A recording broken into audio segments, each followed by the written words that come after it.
Hello everyone. तो आज हम हरियाणा पुलिस में सब इंस्पेक्टर की पोस्ट से रिलेटेड जो भी स्ट्रेटजी है, जो भी बुक्स आपको फॉलो करनी है, क्या इसका रिक्रूटमेंट प्रोसेस है, हम सब डिस्कस करेंगे।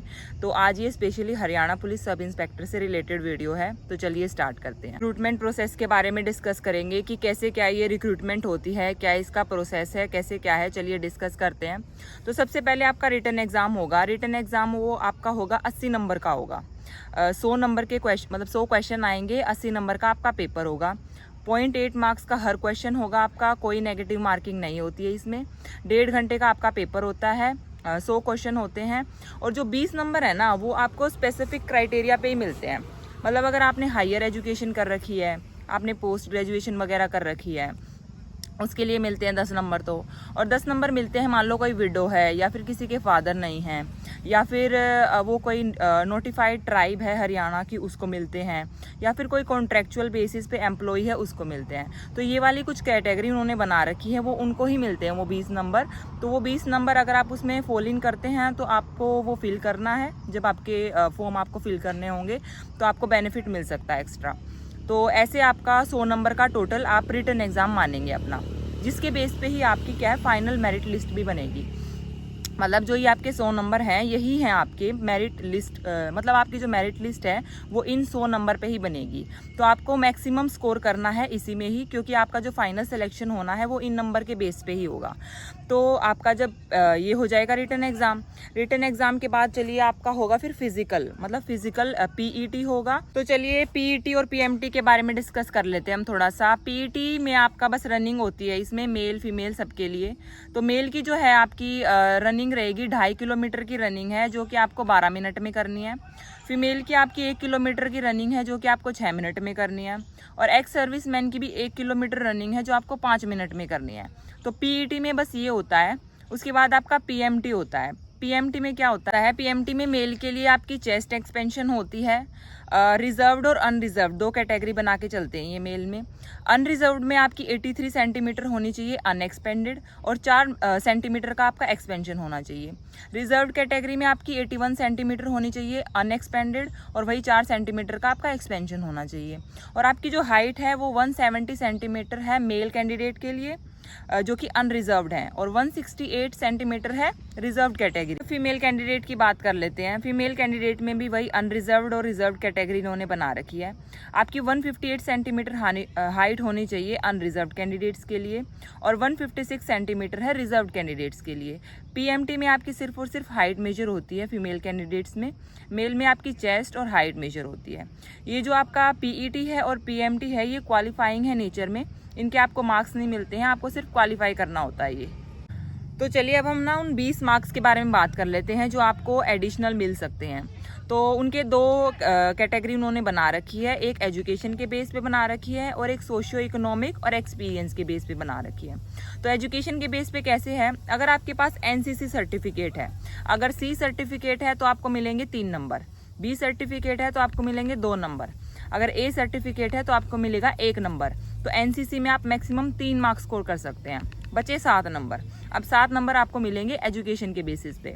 मतलब या तो आपने कर रखी है पोस्ट ग्रेजुएशन तो आपको 3 नंबर मिलेंगे, या मैं आपको एक लिस्ट बताऊंगी, अगर आपने उसमें ग्रेजुएशन कर रखी है तो आपको 3 नंबर मिलेंगे, और अगर आपने लॉ में ग्रेजुएशन कर रखी है तो आपको 4 नंबर मिलेंगे। मतलब लॉ में अगर ग्रेजुएशन है तो 4 नंबर ये आपको एडिशनल मिलते हैं। तो मैं एक बार उस कैटेगरी की बात करती हूँ जिसमें अगर आपने ग्रेजुएशन कर रखी है तो आपको 3 नंबर मिलेंगे, या फिर आपने पोस्ट ग्रेजुएशन कर रखी है। तो वो लिस्ट कौन सी है, तो या तो आपने कंप्यूटर इंजीनियरिंग कर रखी है, कंप्यूटर साइंस, फॉरेंसिक मेडिसिन या फिर forensic science, police science and criminology and post graduation. तो इसके लिए आपको 3 नंबर मिलते हैं, और लॉ डिग्री के लिए आपको 4 नंबर मिलते हैं। तो टोटल आपके 10 नंबर बन गए एजुकेशन के बेसिस। तो अब है सोशियो इकोनॉमिक और एक्सपीरियंस के बेस पे बात कर लेते हैं, जिसके भी 10 नंबर इन्होंने बना रखे हैं।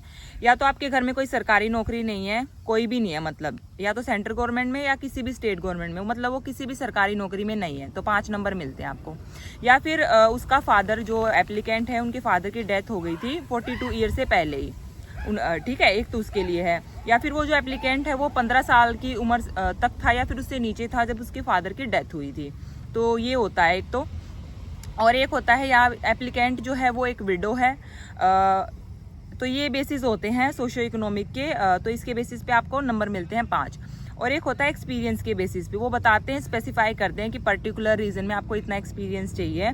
और या फिर कॉन्ट्रैक्ट बेसिस पे जो एम्प्लॉय होते हैं उनको ये 8 नंबर देते हैं, मैक्सिमम 8 नंबर आप गेन कर सकते हो इस बेसिस पे। तो ये एडिशनल आपको जो 20 नंबर हैं ये इन बेसिस पे मिलते हैं, ये मैंने आपको बता दिया है। तो अब मैं ना रिटन एग्जाम के बारे में थोड़ा सा बात कर लेती हूँ। रिटन एग्जाम में कैसे क्या रहता है, तो मेन जो सब्जेक्ट इसके रहते हैं animal husbandry, agriculture, GK, GS, Haryana GK, और आपका क्वांटिटेटिव एप्टीट्यूड, रीजनिंग, हिंदी और इंग्लिश लैंग्वेज, कंप्यूटर, मेन ये रहते हैं। तो अब मैं थोड़ा सा ना आपको एनालिसिस बताती हूँ प्रीवियस ईयर पे बेस्ड। इनका जो लास्ट एग्जाम हुआ था जो हरियाणा एसआई का, वो 2021 में हुआ था। तो उसमें क्या था, उसमें आपके ना 6 क्वेश्चन आए थे मैथ के, 5 आपके रीजनिंग के क्वेश्चन आए थे, 5 आपके हिंदी के आए थे, 5 आए थे इंग्लिश के, 10 क्वेश्चन आए थे कंप्यूटर के, और बाकी थी हरियाणा और जो हमारी नॉर्मल जीके होती है, और जनरल साइंस। तो ये आए हुए थे। जनरल साइंस के भी 5 के आसपास क्वेश्चन होंगे। तो जो मैक्सिमम कवरेज थी ना इसमें, वो आपकी जीके की थी, हरियाणा जीके की, और जो नॉर्मल आपकी जीके होती है उसकी। तो थोड़ा सा उसके बारे में डिस्कस कर लेते हैं। अब तो थोड़ा सा मैं सोर्सेज के बारे में बात कर लेती हूँ, क्या आपको क्या फॉलो करना है।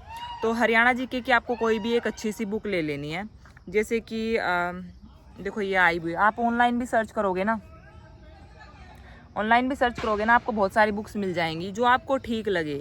आपको पीडीएफ की फॉर्म में भी मिल जाती है, जैसे ये दृष्टि आईएएस की है, ये इसमें पीडीएफ दे रखी है इन्होंने, ये पीडीएफ दे रखी है। तो आप पीडीएफ भी ले सकते हो, मतलब आप अपने कन्वीनियंस के हिसाब से जो आपको ठीक लगे ना, उस हिसाब से आप कोई भी एक बुक खरीद लो जीके की। और एक जीके की, हरियाणा जीके की बुक खरीदनी है प्रीवियस ईयर की, जो प्रीवियस ईयर के क्वेश्चन आते हैं ना, एक बुक आती है हरियाणा की भी, तो एक वो वाली खरीद लेनी है आपको। जो अभी रिसेंट में जितने भी हरियाणा के एग्जाम हुए हैं ना, तो उनसे रिलेटेड हरियाणा की एक प्रीवियस ईयर की जीके की बुक खरीदनी है। तो जीके में तो ये करना है। और जो हमारी नॉर्मल जो जीके आती है उसके लिए या तो लूसेंट ले लो, उसका मल्टीपल टाइम रिवीजन करो, उसका जो हरियाणा मतलब सॉरी जो सेंट्रल हमारी जो नॉर्मल जीके होती है ना, उसका एक लूसेंट की बुक ले लो, या तो उसका मल्टीपल टाइम रिवीजन करो। और उसकी भी आप बुक ले सकते हो जीके की, मतलब जितने भी अभी रिसेंट प्रीवियस ईयर जो आए हैं उसकी बुक ले लो एक।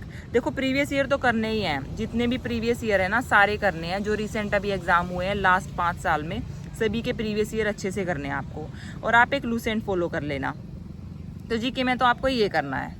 तो कंप्यूटर का भी क्या करना है, आपको एक कंप्यूटर की बुक ले लेनी है, जैसे कि ये देखो ये वाली बुक है, इसमें एक मिनट सॉरी, ये कंप्यूटर की बुक है, हरियाणा एसएससी कंप्यूटर की बुक है, ये अड्डा की है ये। आप ये वाली भी ले सकते हो, या फिर आप वही है प्रीवियस ईयर से प्रैक्टिस कर लो सारे कंप्यूटर के क्वेश्चंस भी, वो ज़्यादा बेनिफिशियल रहते हैं अगर आप प्रीवियस ईयर की ले लेते हो ना और उससे प्रैक्टिस करते हो। हिंदी इंग्लिश तो नॉर्मल आती है, उसमें ज़्यादा करने की ज़रूरत नहीं है। नॉर्मल अगर आप तैयारी वैसे भी कर रहे हो तो वैसे भी कर लोगे, मोटा मोटा तो आप कर लोगे हिंदी इंग्लिश में, क्योंकि ज़्यादा नंबर के आते ही नहीं है वो।